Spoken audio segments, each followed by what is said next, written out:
اللهم صل على سيدنا محمد وعلى آل سيدنا محمد وبارك وسلم۔ محترم بزرگوں اور دینی بھائیوں، السلام علیکم ورحمۃ اللہ وبرکاتہ۔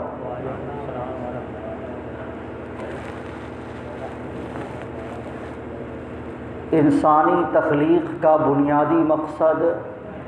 اللہ کی عبادت اور اس کی فرما برداری،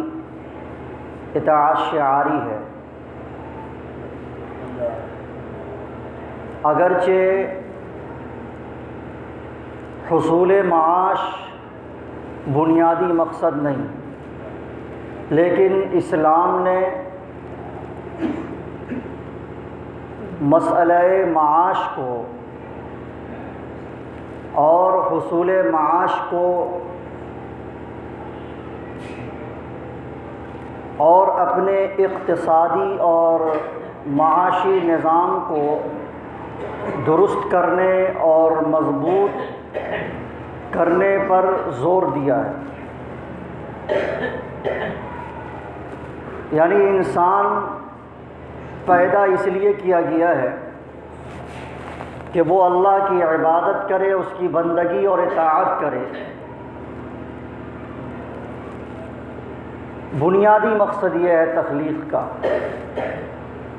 مقصد زندگی کمانا کھانا نہیں، لیکن کمانے کھانے کو اسلام نے بہتر بتایا ہے، بلکہ اللہ کے نبی صلی اللہ علیہ وسلم نے فرض قرار دیا ہے۔ اگر انسان اسلامی قوانین، اسلامی اصول کا لحاظ کرتے ہوئے اس دنیا سے لطف اندوز ہوتا ہے، فائدہ اٹھاتا ہے، مستفید ہوتا ہے، تو یہ بہتر ہے اور اچھا قدم ہے۔ اللہ تبارک و تعالی نے اس روئے زمین پر جتنی بھی چیزیں پیدا کی ہیں، وہ تمام کی تمام چیزیں انسان کے فائدہ اٹھانے کے لیے کی ہیں۔ چنانچہ اللہ تعالیٰ نے ارشاد فرمایا، هو الذی خلق لکم ما فی الارض جمیعا، وہی اللہ ہے، وہی ذات ہے جس نے تمہارے لیے اس روئے زمین پر تمام چیزوں کو پیدا کیا ہے۔ پھر اللہ تبارک و تعالیٰ نے ایک دوسری جگہ ارشاد فرمایا،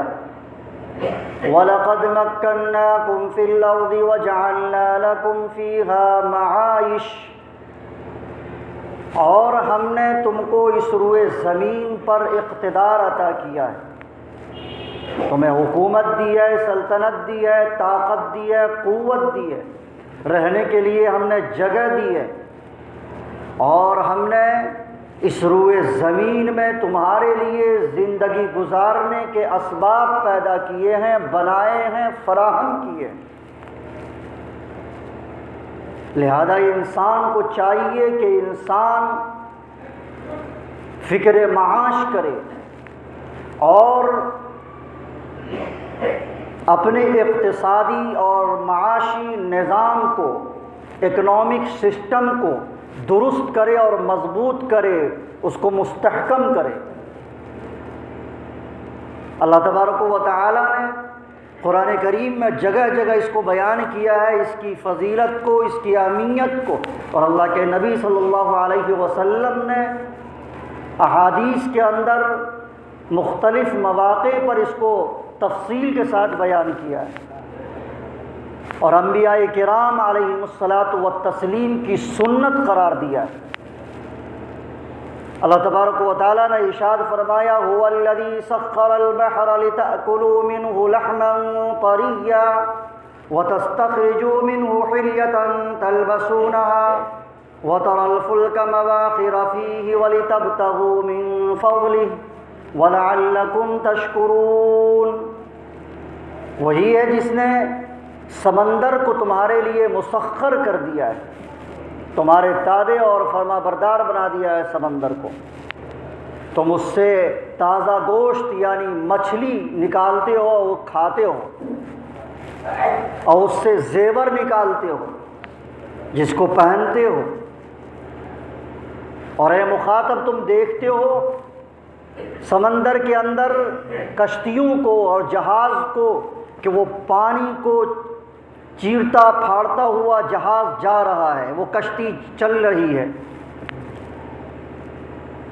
وَلِتَبْتَغُوا مِن فَضْلِهِ، اور تاکہ تم اللہ کا فضل تلاش کرو،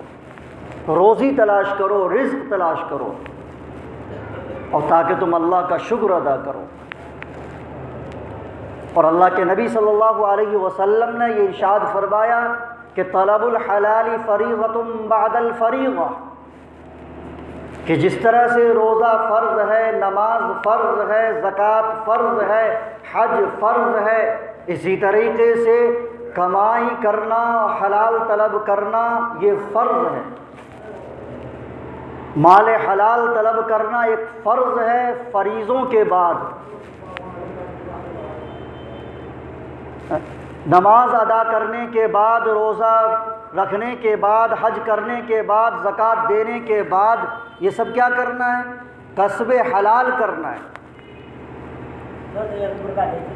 اور یہ مال طلب کرنا اور یہ مال کو حاصل کرنا اور اس مال کے لیے جد و جہد کرنا کبھی فرض ہوتا ہے، کبھی مستحب ہوتا ہے، اور کبھی مباح ہوتا ہے، اور کبھی حرام بھی ہوتا ہے۔ اگر ایک انسان ایسا ہے کہ اس کے بال ہیں، اس کے بچے ہیں، خود اس کی زندگی ہے، تو اتنا کمانا فرض ہے، مال حلال طلب کرنا، اس کی جستجو میں لگنا، جد و جہد کرنا اور کوشش کرنا فرض ہے، جتنا کہ وہ اپنی زندگی کو بچا سکے، اپنے بال بچوں کی زندگی کو بچا سکے، اور اگر اس کے اوپر قرض ہے تو اس قرض کو ادا کر سکے۔ اگر نہیں کر رہا ہے تو اس فرض کی عدم ادائیگی میں کوتاہی کر رہا ہے، اس کے یہ چونکہ فرض تھا اپنی زندگی کو بچانا، اپنے بال بچوں کی زندگی کو بچانا، تو وہ گنہگار ہوگا۔ اور اگر مستحب الصورت میں کہ انسان کے پاس کمانے کھانے کے لیے بہت کچھ ہے، بہت سارے اس کے پاس اسباب ہیں، وسائل ہیں، مال و دولت ہے، لیکن پھر بھی کما رہا ہے، اور کما اس لیے رہا ہے کہ جس طرح میں کھا رہا ہوں اسی طریقے سے میرے پڑوس میں جو غریب ہیں، لاچار ہیں، مجبور ہیں، بے کس اور بے بس انسان ہیں، یتیم ہے، بیوہ ہے، اس کو بھی دوں گا، تو یہ مستحب ہے۔ اور آدمی کے پاس اتنا بھی ہے کہ وہ خود بھی کھا رہا ہے، غریبوں کو بھی دے رہا ہے، کھلا رہا ہے، آس پڑوس کو بھی دے رہا ہے، لیکن پھر بھی کما رہا ہے۔ ایک سبب اختیار کیا، دوسرا سبب اختیار کیا، تیسرا کیا،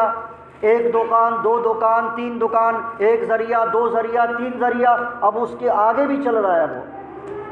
اور اس نیت سے جا رہا ہے کہ اپنی شان کی حفاظت کروں گا، اپنے وقار کی حفاظت کروں گا، اپنی تمکنت کی حفاظت کروں گا، اور اپنی عزت کی خود حفاظت کروں گا، صرف اس نیت سے کر رہا ہے تو یہ مباح ہے۔ اور حرام اس صورت میں ہے کہ بہت کچھ ہے، پھر اس کے بعد بھی حرص ہے، تمنا ہے، لالچ ہے، اور وہ خوب کما رہا ہے، اور اس نیت سے کما رہا ہے کہ میں دوسروں پر فخر کروں گا، تکبر کروں گا، بڑائی بیان کروں گا اپنی، تو یہ حرام ہے۔ پھر تو اللہ کے نبی صلی اللہ علیہ وسلم نے طلب حلال کو، مال حلال کو کے طلب کو فرض قرار دیا ہے کسی صورت میں، یعنی اس کو تو ہر صورت میں فرض قرار دیا ہے، لیکن فقہائے کرام نے اس کی کیٹیگری متعین کر دی ہے کہ کون سی صورت ہوگی تو فرض ہوگا، اور کون سی صورت ہوگی تو مستحب ہوگا، اور کون سی صورت ہوگی تو مباح ہوگا، اور کون سی شکل ہوگی تو حرام ہوگا۔ لہذا ان تمام صورتوں کو اپنے دماغ میں، اپنے ذہن میں اور اپنے دل میں بیٹھاتے ہوئے اور ان تمام پر غور کرتے ہوئے ہمیں اپنے آپ، اپنے حالات پر غور و فکر کرنا چاہیے۔ اور پھر جو اس ملک کے اور اس ملک کے علاوہ جو اسلامی ممالک ہیں یا جن ملکوں میں مسلمان رہتے ہیں، آج کا جو دور ہے اس دور میں معاشی اور اقتصادی نظام کو مستحکم کرنے کی بے حد ضرورت ہے، اور اس کے لیے حضرت سفیان ثوری رحمۃ اللہ علیہ کا وہ اثر اور وہ قول نمونہ عبرت ہے، اور سمجھیے کہ وہ قابل عمل ہے کہ حضرت سفیان ثوری رحمۃ اللہ علیہ تابعین میں ان کا شمار ہوتا ہے۔ وہ اپنے زمانے کے لوگوں کو مشورہ دے رہے ہیں اور اپنے زمانے کے حالات کے پیش نظر ایک بات کہہ رہے ہیں۔ سفیان ثوری رحمۃ اللہ علیہ فرماتے ہیں، کہتے ہیں کہ مال حاصل کرو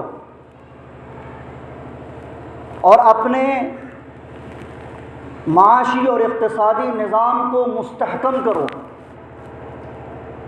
کیوں؟ اس لیے کہ اگر تمہارے پاس مال و دولت نہیں ہوگی، تمہارے پاس اس کے اسباب نہیں ہوں گے، تو تم دوسروں کے سامنے ہاتھ پھیلاؤ گے اور ذلیل و خوار ہوگے۔ اور آگے یہ بھی فرماتے ہیں، اور یہ اس وقت کہہ رہے ہیں، سوچنے کی بات ہے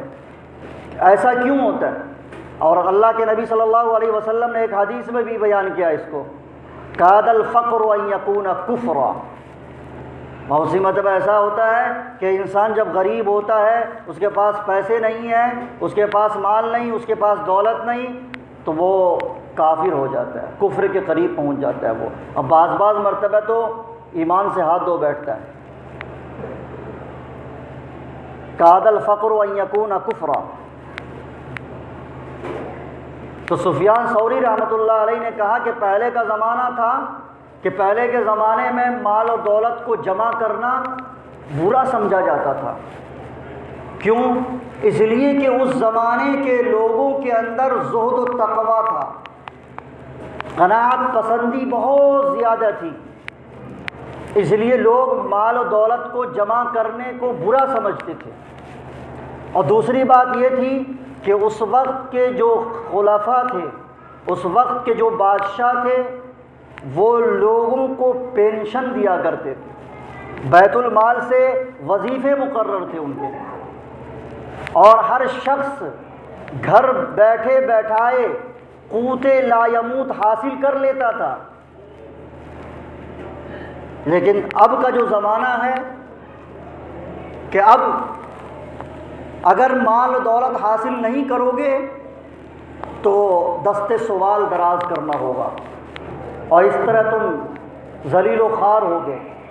اور اللہ کے نبی صلی اللہ علیہ وسلم نے ایک حدیث میں یہ فرمایا، الید العلیٰ خیر من ید السفلیٰ، کہ اوپر والا ہاتھ بہتر ہوتا ہے نیچے والے ہاتھ سے، یعنی دینے والا لینے والے سے بہتر ہوتا ہے، دینے والے کا ہاتھ اوپر ہوتا ہے اور لینے والے کا ہاتھ نیچے ہوتا ہے۔ تو اس لیے مال و دولت حاصل کرو۔ دیکھیے زمانے کی بات ہے، سفیان ثوری رحمۃ اللہ علیہ اپنے زمانے کی بات کر رہے ہیں، اس زمانے کی بات کر رہے ہیں جس زمانے میں مسلمانوں کی کفالت ہوتی تھی بہت حد تک، اور اس زمانے میں مسلمانوں کے اقتصادی اور سماجی اور معاشرتی اور معاشی نظام بہت حد تک صحیح تھے۔ اس وقت خلافت تھی، اس وقت امارت تھی، اس وقت عمراء تھے، سلاطین تھے، بادشاہ تھے، اور کچھ نہ کچھ مدد ہوتی تھی، اور وہ لوگ داخلی اور خارجی مسائل سے محفوظ تھے، ریشہ دوانیوں سے محفوظ تھے، دشمنوں کی فتنہ انگیزی سے وہ محفوظ تھے۔ ایسے وقت میں اور ایسے حالات میں سفیان ثوری رحمۃ اللہ علیہ مشورہ دے رہے لوگوں کو کہ تم ایسا کرو۔ جب اس زمانے میں اس کی اتنی زیادہ ضرورت تھی، تو اس زمانے میں جب کہ مسلمان کفار کی یلغار میں، اس کی سازشوں کی یلغار میں اور اس کی بوجھار میں ہے، اور پے در پہ کوششیں ہو رہی ہے، ریشہ دوانیاں مسلمانوں کے خلاف زہر افشانیاں اور فکر انگیزیاں ہو رہی ہیں، شرارتیں کی جا رہی ہیں مسلمانوں کے خلاف۔ تو ان حالات میں مسلمانوں کو اپنے اقتصادی اور معاشی نظام کو کس قدر اسٹرانگ کرنے کی ضرورت ہے۔ آج دیکھ لیجئے کہ ہندوستان چل رہا ہے سرمایہ داروں کے رحم و کرم پر، حکومت کچھ نہیں ہے، حکومت وہی کرے گی جو سرمایہ دار چاہیں گے۔ ہم نام نہیں لیں گے، دو بہت مشہور ہیں جن کی کمپنیاں بڑی بڑی کمپنیاں ہیں، وہ قرض دیتی ہے الیکشن میں، اور الیکشن کے بعد بہت کچھ ہوتا ہے۔ وہ جو چاہے گا، جتنا ریٹ متعین کرنا چاہے گا وہ ریٹ متعین کر سکتا ہے، کیونکہ وہ سرمایہ دار ہے، اس کے پاس پیسے نہیں۔ اگر مسلمان اس میدان میں آگے بڑھے ہوتے تو آج مسلمان کی بھی حالت یہ نہیں ہوتی۔ اور خود ہم اپنے سماج اور معاشرے میں دیکھیں نا کہ جس کے پاس مال و دولت ہے اس کی تو عزت ہے، اس کی تعظیم ہے، لیکن جس کے پاس مال و دولت نہیں وہ ذلیل و خوار ہے، دست سوال دراز کرتا پھر رہا ہے سب کے سامنے۔ یہ الگ بات ہے کہ قرآن کریم نے مال کو ایک جگہ فتنہ کہا ہے، کہیں متاع الغرور کہا ہے، کہیں عدو کہا ہے، دشمن ہے۔ صحیح ہے کہ مال متاع الغرور ہے، مال فتنہ ہے، مال دشمن ہے، لیکن یہ اس صورت میں ہے جب کہ انسان پورے کے پورے طور پر اسی میں لگ جائے اور آخرت کو پسے پشت ڈال دے، آخرت کو بھول جائے۔ لیکن اگر آخرت کو یاد کرتے ہوئے، آخرت کو بناتے اور سنوارتے ہوئے انسان دنیا کے اندر رہتے ہوئے کوشش کر رہا ہے، مال و دولت کے حصول میں پورا زور صرف کر رہا ہے، کوئی برا نہیں ہے، بلکہ یہ مستحسن قدم ہے، مستحب قرار دیا ہے،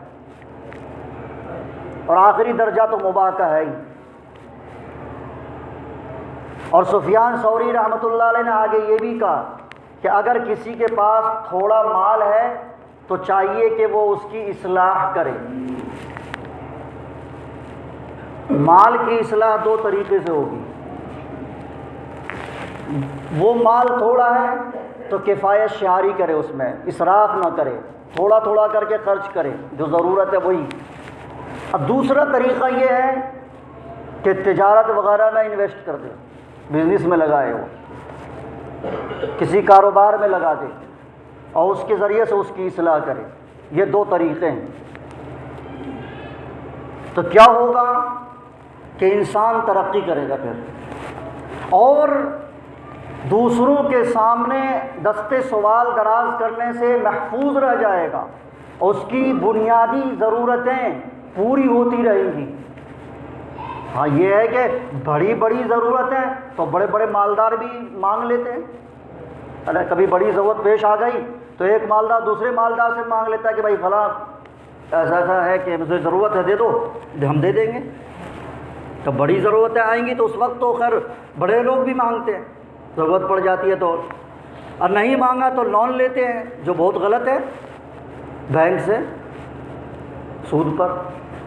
تو اس طرح کی صورتحال پیش آتی ہے، لیکن بہرحال بنیادی ضرورتیں جو ہیں وہ اس سے حل ہو جائیں گی۔ کیا سفیان ثوری رحمۃ اللہ علیہ کے اس قول کو بہت زیادہ سوچنے اور سمجھنے کی ضرورت ہے اور اس پر عمل کرنے کی ضرورت ہے۔ لیکن وہیں اللہ کے نبی صلی اللہ علیہ وسلم نے مال حرام سے اجتناب